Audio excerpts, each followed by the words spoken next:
You saw somebody talking to themselves or having a blank, inexpressive look even when they're trying to be happy. Well, most people would probably think they are crazy, but when in fact they are not. They are mentally ill and most likely schizophrenic. With schizophrenia, people can lead normal lives, and that is the main point I'm trying to persuade here. And I believe that the main point is that schizophrenics can lead normal lives. I'm going to reiterate that again.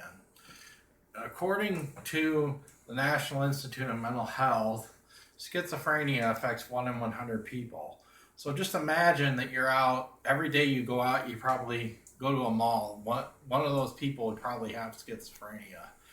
And most of them often feel judged and persecuted and wrongly treated, and that just doesn't need to be.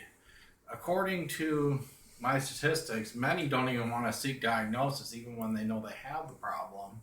So what can we do about this?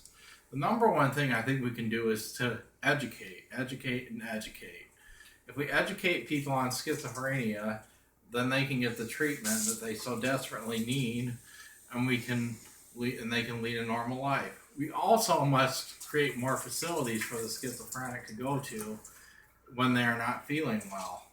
Recently, there has been many closings in the United States of mental health facilities, and mental health care is becoming less and less of a priority. If we do not do something about this now, many schizophrenics will just end up sick or homeless or on the street or dead even if they feel they need to end their life because it's so bad. So next time you're out on the street and you see 100 people, just think one of those people could be schizophrenic, and just imagine what it would be like to go through life thinking you're different, but you're not different, you're just sick. It is no different than diabetes, it is no different than cancer.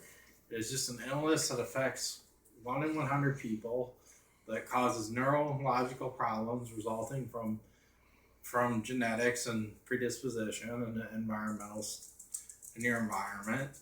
And it is not the end of the world to have a schizophrenic diagnosis. Many successful people have had this diagnosis, including John Forbes Nash Jr., who was the main character in A Beautiful Mind, a movie starring Russell Crowe. He actually discovered many mathematical theorems and was very successful at what he did. And there's been Lionel Aldridge, who was a Packer, a Green Bay Packer. He played football for the Green Bay Packers and was and ended up homeless and was very advocative of mentally ill people for many years until his death. So next time you're on the street and you're around 100 people, just think of that one schizophrenic person and how they have to live their life, and don't think twice about them. Just think of them as a normal human being that's just coping with an illness and that you could possibly be friends with. I'm not saying you have to be, but just think of them as somebody that you could associate with and that is not dangerous. Just that's the number one thing I'm trying to get out here. When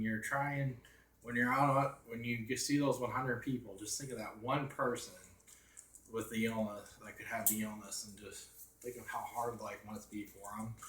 You don't have to necessarily feel sorry for them. The number one thing is just to be aware and know that they're not dangerous. Actually, schizophrenia is the least dangerous mental illness out of all of them. And also, the number one thing to remember is just that it's treatable. So if you have any problems with this illness, or you notice some paranoia, some hallucinations, some negative symptoms such as flight affect, seek help immediately. And remember that schizophrenia is treatable. Thank you.